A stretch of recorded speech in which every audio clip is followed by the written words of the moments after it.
Hello मेरे प्यारे बच्चों, कैसे हैं आप सभी। आई होप आप सभी अच्छे होंगे और स्वागत करते हैं आप सभी का आपके अपने प्लेटफॉर्म पे इस ज्ञानपथ एजुकेशन वेलफेयर में दिशा बैच, जो कि नया बैच हमारा स्टार्ट हो गया है। और इस बैच में जल्दी से जल्दी जुड़ जाइए। ये बैच हमारा आज 1 जुलाई से स्टार्ट हो गया है। ठीक है, 1 जुलाई से स्टार्ट हो गया है, जिसकी क्लासें आपको कंटिन्यू मिलेंगी। ठीक है, जिसकी क्लासें आपको कंटिन्यू मिलेंगी। और ये बैच हमारा जो है तीसरा बैच, हमारा सब्जेक्ट क्या है, मैथमेटिक्स है। तो मैं मैथमेटिक्स का रियल नंबर्स, पहला चैप्टर क्या है, रियल नंबर्स, मैं आप लोगों के साथ आज डिस्कस करने वाला हूँ। बाकी की क्लासेज जो हैं वो हमारे सर हैं और कुछ हमारी जो मैम हैं वो डिस्कस करेंगी। ठीक है, तो हमारा चैप्टर क्या है, रियल नंबर। ठीक है, रियल नंबर चैप्टर फर्स्ट हमारा है। रियल नंबर की वास्तविक संख्याएं जो होती हैं वो क्या होती हैं, मेन पर्पज़ क्या है इस जो सेशन का। इस सेशन का मेन पर्पज़ हमारा क्या होने वाला है कि जो वास्तविक संख्याएं हैं, पहला चैप्टर जो है वो पूरा कंप्लीटली हम डिफाइन करेंगे। और आप लोग वीडियो को बिना स्किप किए देखते रहिए। सो जल्दी से जल्दी लाइक करिए और वीडियो को शेयर करते जाइए।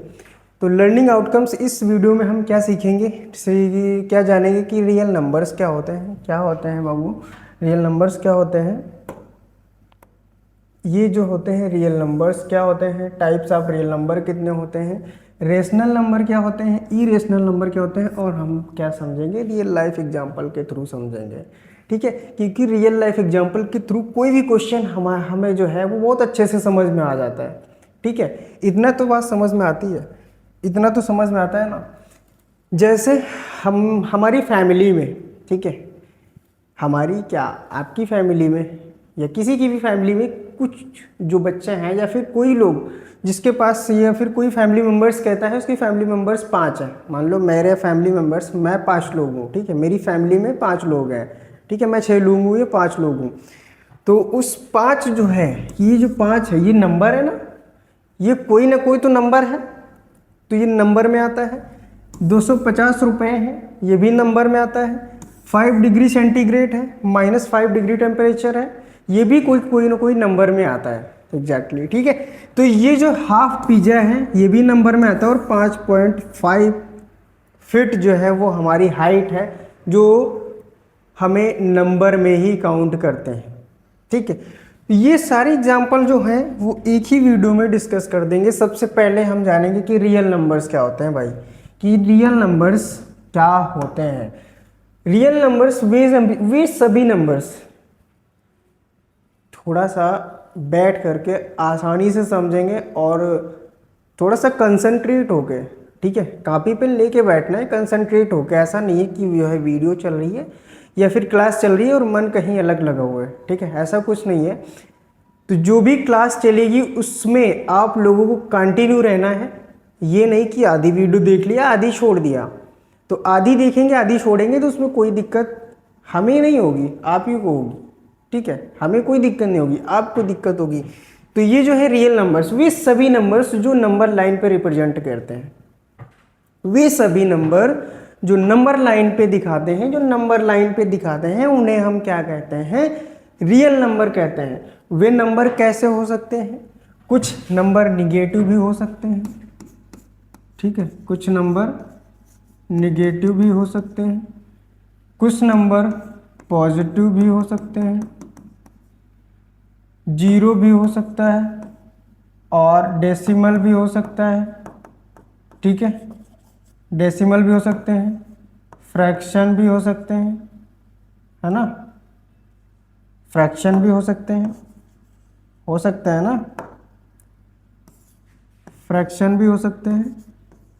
ऐसे सभी नंबर, ये जो नंबर हमारी नंबर लाइन पे रिप्रेजेंट करेंगे, वे सभी नंबर रियल नंबर कहलाएंगे। जैसे -3, -5, -2, -1, 0, 1, 2, 3, 4, 5, ऐसे सभी नंबर जो होंगे वो क्या होंगे, रियल नंबर होंगे। ठीक है, इतनी बात समझ में आई। रियल नंबर होंगे मतलब उसमें कोई भी नंबर हो, वो निगेटिव नंबर भी हो सकता है, पॉजिटिव नंबर भी हो सकता है, जीरो भी हो सकता है और डेसिमल में भी हो सकता है, फ्रैक्शन में भी हो सकता है। ठीक है, फ्रैक्शन में भी हो सकता है। क्लासिफिकेशन ऑफ रियल नंबर, भाई रियल नंबर दो प्रकार के होते हैं, two types of real number, ठीक है। एक तो रेशनल नंबर, दूसरा इरेशनल नंबर, ठीक है। रियल नंबर जो है वो एक गार्जियन का काम करता है, ठीक है। इसके दो बेटे हैं, दो बेटे कौन कौन से, एक रियल नंबर, एक इरेशनल नंबर, एक रेशनल एक इरेशनल नंबर, ठीक है। रेशनल नंबर क्या होता है, रेशनल नंबर क्या होते हैं भाई, तो रेशनल नंबर जो होंगे वे क्या होंगे, मैं बात करूं रेशनल नंबर की, तो जिस नंबर को हम p बाई क्यू के फॉर्म में लिख सकते हैं वे सभी नंबर हमारे क्या होंगे, रेशनल नंबर होंगे। जिस नंबर को हम p बाई क्यू के फॉर्म में लिख सकते हैं वे सभी नंबर रेशनल नंबर होंगे, मीन्स फ्रैक्शन के रूप में लिखेंगे, फ्रैक्शन के फॉर्म में, ठीक है। लेकिन यहाँ पे q कभी जीरो नहीं होगा, यहाँ पे q कभी जीरो नहीं होगा, ठीक है।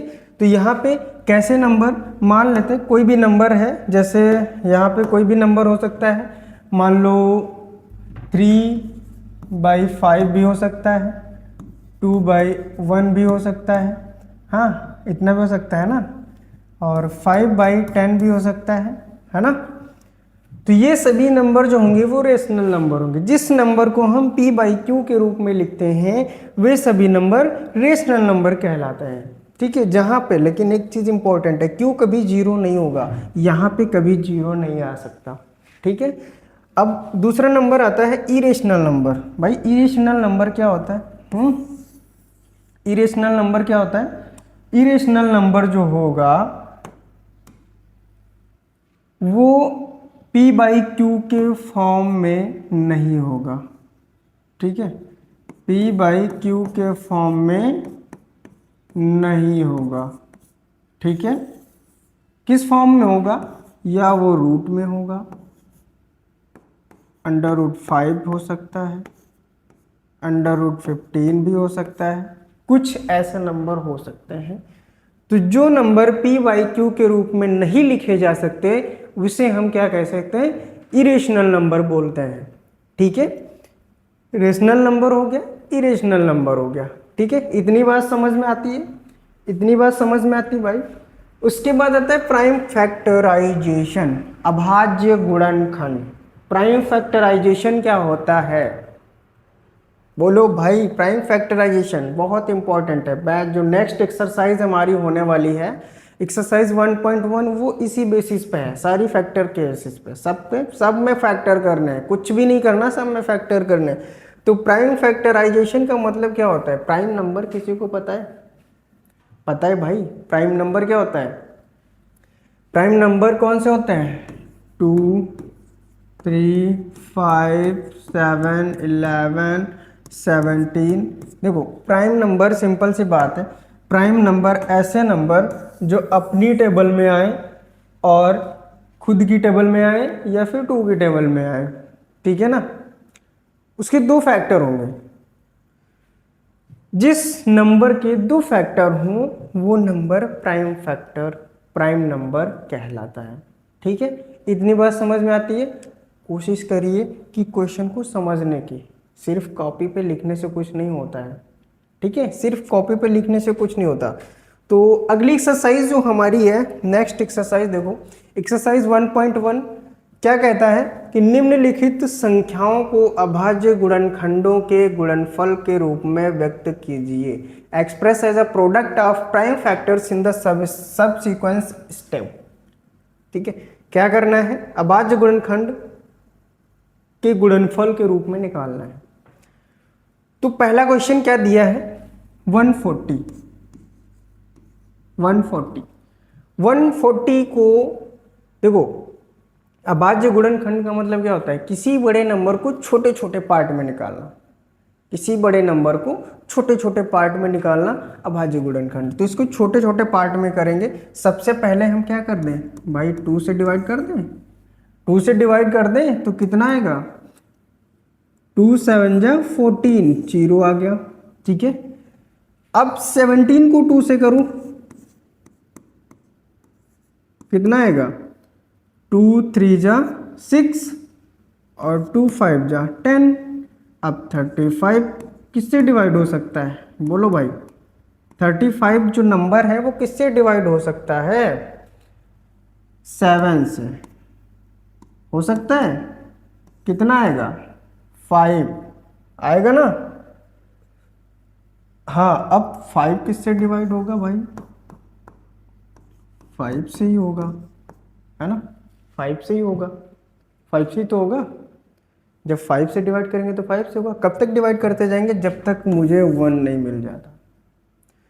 अब इसके प्राइम फैक्टराइजेशन अभाज्य गुणनफल कौन कौन से होते हैं, अभाज्य गुणनफल कौन कौन से होंगे, बोलो भाई।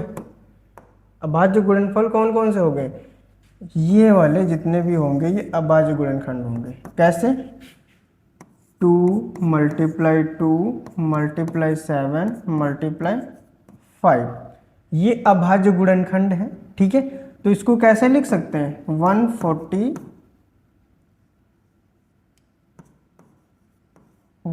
इक्वल टू 2 की पावर 2 मल्टीप्लाई 5 मल्टीप्लाई 7, ये हमारे क्या है, अभाज्य गुणनखंड है। नेक्स्ट क्वेश्चन है 153। 153 सेम क्वेश्चन है, सिंपल सा है, कुछ भी नहीं करना है। मैं बता दूं क्या था क्वेश्चन, क्या था 153 3 था या 6 था, 6 था बाबू, 156। हाँ, अब इसे जरा सॉल्व करो, सॉल्व करो जरा, क्या होगा 156 को, एक मिनट, 156 को अगर हम 2 से डिवाइड कर दें तो कितना आएगा, 2 7 जा 14 और 2 9 जा 18, कुछ ऐसा नहीं।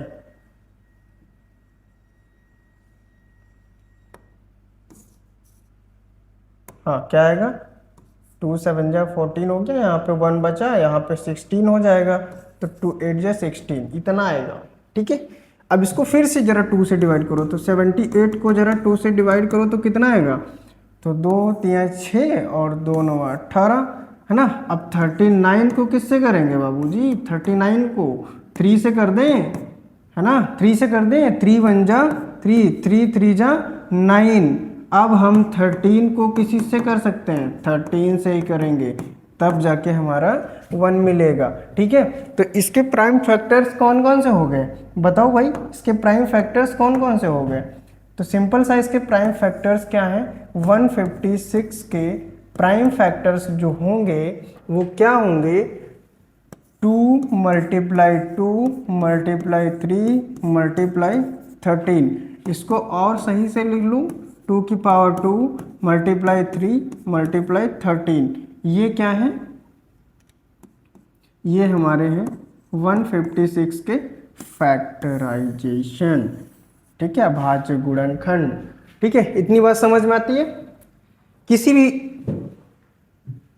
क्वेश्चन में कोई दिक्कत है, यहाँ पे देखो कैसे किया, जब किसी भी नंबर का जब हम गुणनखंड निकालेंगे तो क्या करेंगे, उसको एक प्राइम नंबर से, एक छोटे नंबर से, सबसे पहले क्या करते हैं, छोटे नंबर से फैक्टराइजेशन करते हैं, फैक्टर निकालते हैं, तो सबसे छोटा हमारा 2 ही होता है। तो 2 से जब इसको हम डिवाइड करेंगे तो कितना आएगा, 78 आएगा। ठीक है, अब 78 को हम 2 से करेंगे, 78 को हम 2 से करेंगे तो कितना आएगा, 2 3 जा 6, यहाँ पे 2 3 जा, देखो 78 है, उसके नीचे 2 है, तो 2 3 जा 6 हो गया, यहाँ पे 1 बचेगा, तो 2 9 जा 18, तो 9 18। ठीक है, यहाँ पे इतनी बात समझ में आ रही है। वही चीज़ यहाँ पे लिखा है कि 39, तो यहाँ पे 39 आ चुका है। अब 39 जो है हमारा 3 से डिवाइड हो सकता है, 39, क्योंकि 9 हमारा ऑड नंबर है, ऑड नंबर जो होगा वो प्राइम नंबर से ही होगा, है ना। तो 3 से किया तो कितना आया, 3 1 जा 3 और 3 3 जा 9, सिंपल सा है। ठीक है, नेक्स्ट क्वेश्चन हमारा क्या है, एक मिनट, हाँ नेक्स्ट क्वेश्चन क्या था, 3825। अब यहाँ पे देखो ऑर्डर नंबर, देखो ये क्वेश्चन जो है 3825, 3825 है ना। क्वेश्चन क्या था? 3825, यही तो था।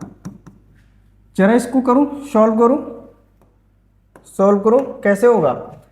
इसको हम ऑड नंबर है ये हमारा, क्योंकि लास्ट में देखो ऑड नंबर दिख रहा है, ऑड नंबर दिख रहा है, तो इसको कैसे करेंगे?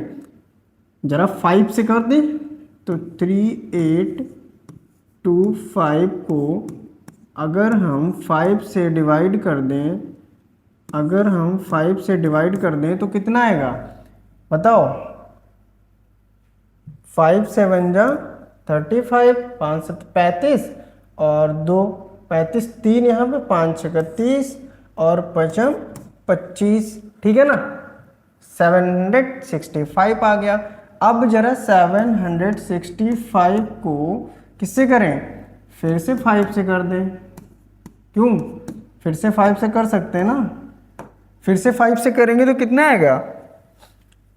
5 1 जा 5। अब यहाँ पे बचा 2, तो ये कितना था? 6 था, है ना। 5 1 जा 5 बचा 2, 5 25 बचा 1, 5 15, है ना। अब हमारे पास यहाँ पे आ चुका है 153 को हम 3 से कर लें। क्यों? क्यों भाई? ये 3 से हो सकता है? हो सकता है ना। 3, हाँ 3 5 15 और 3 1 जा, हाँ 3 एकम 3, 3 5 15 और 3 एकम 3, ठीक है ना। फिर 3 से कर लें 51 को, हो सकता है ना। 51 को फिर 3 से कर लो तो कितना आएगा बताओ? 51 का 3 से कर लो तो कितना आएगा? 3 1 जा 3, तो बचा यहाँ पे 2, तो हाँ 3 7 21, है ना। 3 कम 3, 3 7 21, यही तो। क्यों भाई? यही तो होगा, हाँ सही है। अब जरा 17 को हम 17 से ही करेंगे, तब हमारा 17 मिलेगा, ठीक है। समझ में आ रहा है? तो इसके फैक्टर्स निकल गए। अब सिंपल सा है, फैक्टर्स निकल गए तो इसके जो फैक्टराइजेशन होंगे 3825 के जो फैक्टर्स होंगे वो क्या होंगे? यहाँ पे क्या है? 5 × 5 मल्टीप्लाई 3 मल्टीप्लाई 3 मल्टीप्लाई 17, कुछ ऐसा है, पक्का ना। हाँ अब जरा इसको सही करके लिख लो। तो 3 छोटा नंबर है, 3 को पहले लिख लें, उसके बाद 5 को लिख लें, उसके बाद बचा हुआ हमारा 17।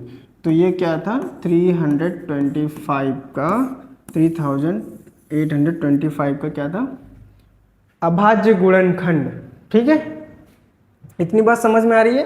अभाज्य गुणनखंड। नेक्स्ट उसके बाद जो हम चलें तो हमारा क्या कहता है? पूर्णांकों के निम्नलिखित, एक मिनट, जो यहाँ पे क्वेश्चन बचा हुआ है बेटा, क्वेश्चन एक छूट गया है सर। हाँ ये क्वेश्चन तुम्हारा होमवर्क के लिए है, दोनों क्वेश्चन, ठीक है। ये दोनों क्वेश्चन होमवर्क के लिए हैं, मुझे होमवर्क करके भेजना, ठीक है। मुझे होमवर्क करके भेजना, ठीक है। अगला जो क्वेश्चन है, हाँ, पूर्णांकों के निम्नलिखित युग्मों के HCF और LCM ज्ञात करना है तथा इसकी जांच करना है कि संख्याओं का गुणनफल, दोनों संख्याओं का गुणनफल HCF × LCM है ना। कुछ ऐसा है। तो HCF और LCM निकाल पाएंगे? बताओ भाई, HCF और LCM निकाल सकते हैं ना, बहुत आसान है। 26 का LCM कितना होगा बताओ? 26 का HCF निकालो, फैक्टर करो, 26 के फैक्टर करो। तो कैसे करेंगे फैक्टर? 2 1 जा 3 जा और 13, ऐसे ही हमारा 91 का है, 91 के फैक्टर करो, कितना होगा?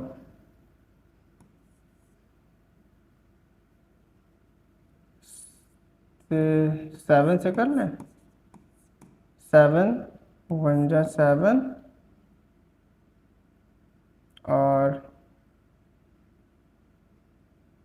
7 21, यहाँ पे हो गया 1। तो 26 के कितने हैं? 26 के कितने होंगे, 26 के होंगे 2 मल्टीप्लाई 13, है ना।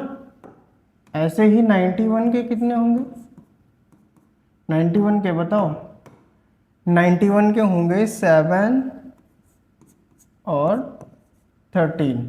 तो इसका एलसीएम कितना होगा और एचसीएफ कितना होगा, बताओ बाबूजी। एलसीएम एचसीएफ, एचसीएफ का मतलब होता है जो दोनों में कॉमन हो। एचसीएफ हमारा कितना आ जाएगा, एचसीएफ हमारा कितना आ जाएगा 13 हो गया, है ना। एलसीएम जो दोनों में कॉमन है उसको एक बार ले लें और जो छूटा हुआ है उसको भी लिख लें, तो ये हमारा क्या हो जाएगा, एलसीएम हो जाएगा। ये हो गया तुम्हारा क्वेश्चन, ठीक है, ये क्वेश्चन हो गया। और किसी को दिक्कत, बाकी दूसरा क्वेश्चन क्या है 510, ये देखो डबल टाइप हो गया, यहाँ पे मिसप्रिंट हो गई, थोड़ी गलत टाइपिंग हो गई है, ठीक है, कोई दिक्कत नहीं उससे। 510 और 92 का क्या निकालना है, एचसीएफ और एलसीएम निकालना है, ठीक है। 510 का एलसीएम और एचसीएफ निकालना है, तो सिंपल सा एचसीएफ और एलसीएम निकाल पाएंगे, है ना, निकाल पाएंगे। 510 का निकालूं कितना होगा, 510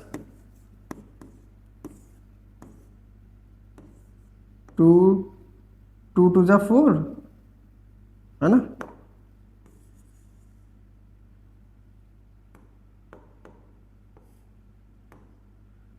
टू जा 4, यहाँ पे बचा 1, 2 5 जा 2 5 जा, है ना। तो 55 25 5 कम, है ना। तो कितना होगा भाई बताओ, 3 कम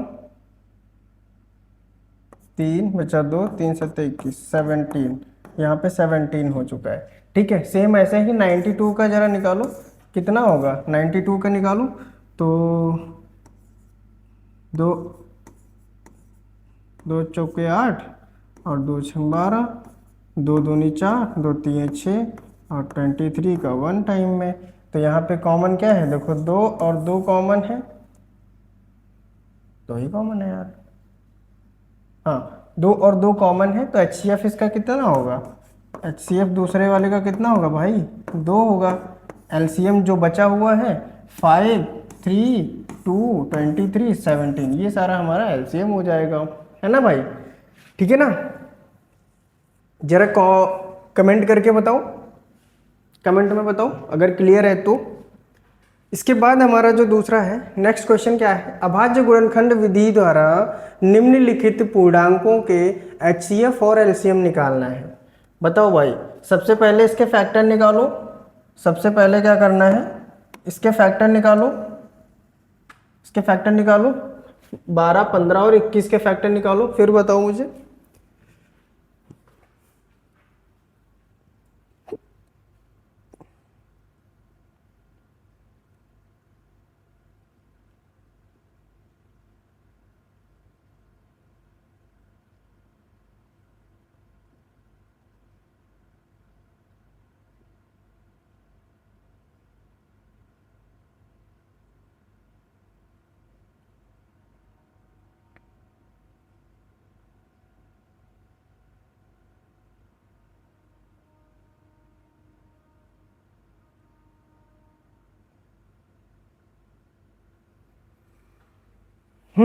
बोलो, निकाल लिया, निकाल लिया।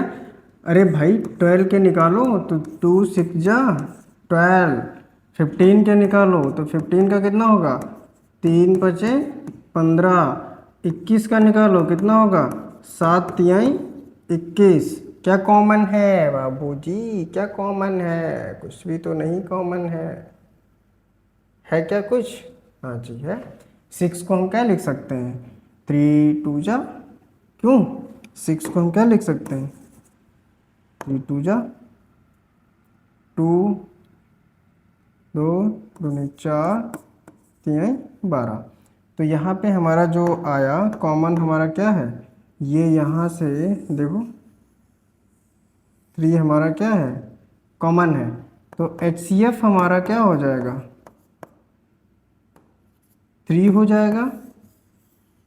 एलसीएम निकालने के लिए क्या करेंगे, एलसीएम जब निकालेंगे तो क्या होगा, 2 टू ज़ा 4, 2 की पावर 2 मल्टीप्लाई 5 मल्टीप्लाई 7, 2 टू ज़ा 4, 4 5 ज़ा 20 और 27 जा कितना होगा 140, है ना। ये तुम्हारा एलसीएम हो गया। सिंपल सा है, कोई दिक्कत नहीं है, सेम ऐसे ही सारे क्वेश्चन करने हैं, कोई बला नहीं इसमें, ठीक है, कोई बला नहीं है। तो दूसरा हमारा है 17 23 29। नेक्स्ट है 8 9 25। कोई दिक्कत नहीं है, हो जाएंगे, ठीक है, हो जाएंगे। अगर नहीं हुआ है तो मुझे कमेंट में ज़रूर बताएं, ठीक है। अगर क्वेश्चन नहीं हुआ है, सिंपल सा है, एचसीएफ निकालो, फैक्टर करो, एचसीएफ निकालो, एलसीएम निकालो, ठीक है, कोई दिक्कत नहीं है, हो जाएगा। नेक्स्ट क्वेश्चन है कि एचसीएफ बराबर हमारा 9 दिया गया है, एलसीएम ज्ञात करना है। बोलो भाई कैसे करेंगे, फटाफट।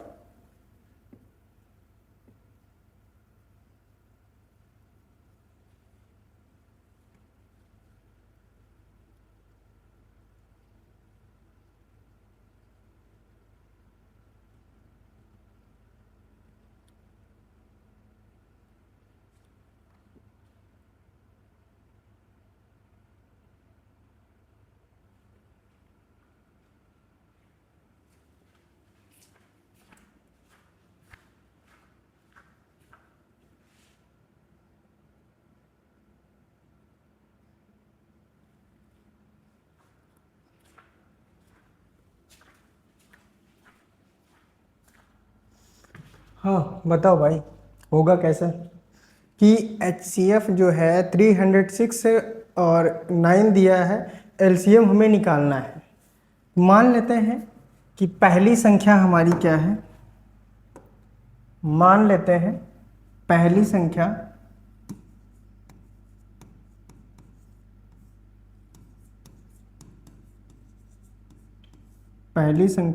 a इक्वल टू कितनी है 306, है ना, 306 है। और दूसरी संख्या मान लेते हैं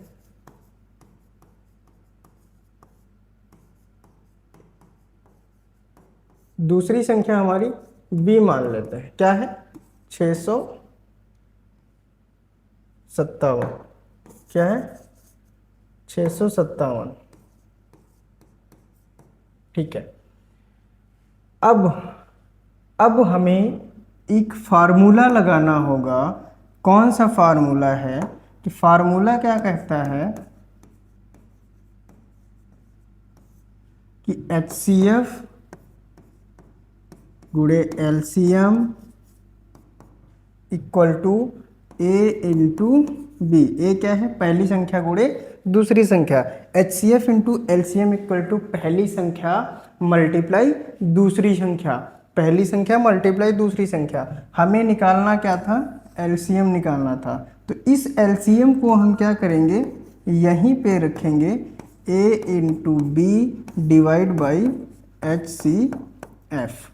तो बाबूजी एचसीएफ दिया है कि नहीं दिया है, एचसीएफ हमारा 9 दिया गया है। एचसीएफ हमारा क्या है, एचसीएफ हमारा 9 दिया है ना।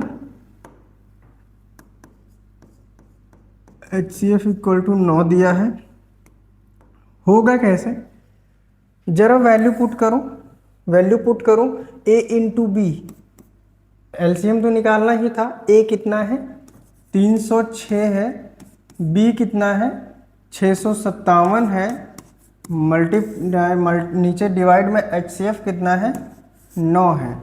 अब 9 को हम क्या करेंगे, 9 से हम इसको क्या कर सकते हैं, 9 1 जा और 9 7 63 और 9 त्रिक 27।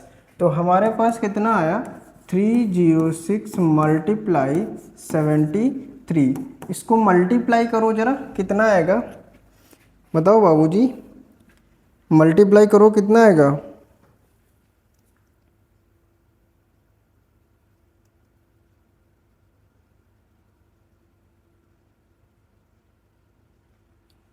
मल्टीप्लाई करो कितना आएगा, बताओ जल्दी बताओ। मेरे ख्याल से 3 2 जा, मल्टीप्लाई करके आंसर बताओ फटाफट। मेरे ख्याल से 22, 33, 8 कुछ ऐसा, ठीक है, ये आएगा, ठीक है ना। नेक्स्ट क्वेश्चन हमारा है, इस क्वेश्चन में क्या था, सबसे पहले पहली संख्या दी गई थी, दूसरी संख्या दी गई थी, HCF हमें दिया गया था, हमें LCM निकालना था। जब सब कुछ दिया ही था तो LCM निकालना था। तो मैं ज़रूरत किस चीज़ की पड़ी, ज़रूरत किस चीज़ की पड़ी भाई, इस फार्मूले की, ये फार्मूला, ठीक है, इस चीज़ की हमें ज़रूरत पड़ी।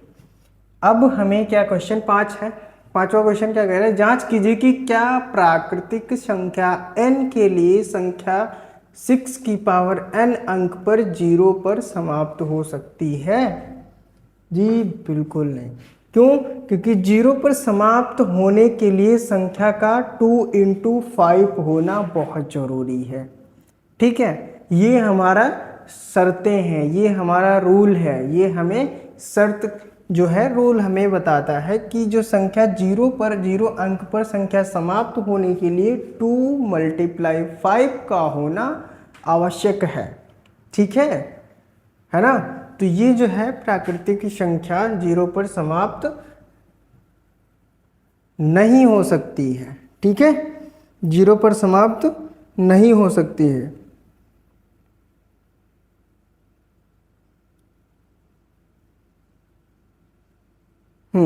तो इसके लिए 2 और 5 का होना जरूरी है, क्योंकि 2 बचे क्या होता है 10। यहाँ पे क्या है, यहाँ पे क्या दिया गया है, बोलो भाई, यहाँ पे क्या दिया गया है, यहाँ पे दिया है हमारा 6, तो 2 × 3 = 6, जो कि नहीं हो सकता, ठीक है। नेक्स्ट क्वेश्चन, हाँ ये क्वेश्चन, किसी खेल के मैदान के चारों ओर एक वृत्ताकार पथ है, एक सर्कल पथ है एक मैदान में। इस मैदान का एक चक्कर लगाने में सोनिया को 18 मिनट लगते हैं, जबकि इसी मैदान का एक चक्कर लगाने में रवि को 12 मिनट लगते हैं। मान लीजिए वे दोनों एक ही स्थान से और एक ही समय पर चलना प्रारंभ करके एक ही दिशा में चलते हैं, तो कितने समय बाद वे पुनः प्रारंभिक स्थान पर मिलेंगे। कुछ नहीं करना है, सिर्फ और सिर्फ क्या करना है, 18 और 12 का LCM निकालना है। 18 और 12 का LCM निकालना है। तो 2 दूनी 4, 1 मिनट 4 नहीं, 2 × 2 3 6, 2 3 6 3 18, है ना। 2 दूनी 4 3 12, ये चीज़ समझ में आई। अब LCM निकालो, तो दोनों में कॉमन हो उसको एक बार, जो दोनों में कॉमन हो उसको एक बार लिख लो, तो 2 हो जाएगा। यहाँ पे देखो 3 कॉमन है ना, तो × 3 हो जाएगा, × 2 × 3। सिंपल सा यहाँ पे क्या होगा, LCM = 2 की पावर 2 × 3 की पावर 2, तो 2 2 = 4, 3 3 = 9, तो 4 9 या 36, 4 9 जा 36, 4 9 जा 36, ये हमारा आंसर। LCM हमारा है। कितने मिनट में जाएंगे, कितना समय लगेगा, 36 मिनट लगेगा, ठीक है, 36 मिनट लगेगा, सिंपल। तो ये जो था हमारा क्वेश्चन, ये सारी यहाँ पे स्लाइडें ख़त्म और क्वेश्चन भी ख़त्म। तो आप इस क्वेश्चन में, इस चैनल में जुड़े रहिए, और नेक्स्ट क्लास हमें डेली क्लास हमारी इसी टाइम पे, डेली क्लास हमारी 8 बजे के टाइम पे हम आपको मिल जाएगी हमारे ज्ञानपथ एजुकेशन चैनल पे, जो कि हमारा नहीं आपका चैनल है, ठीक है। तो इस वीडियो को लाइक करें और अपने दोस्तों के पास शेयर कर दें, जो भी 10th में है और जो भी अच्छे से तैयारी करना चाहते हैं उन लोगों के पास ये वीडियो शेयर कर दें, ठीक है।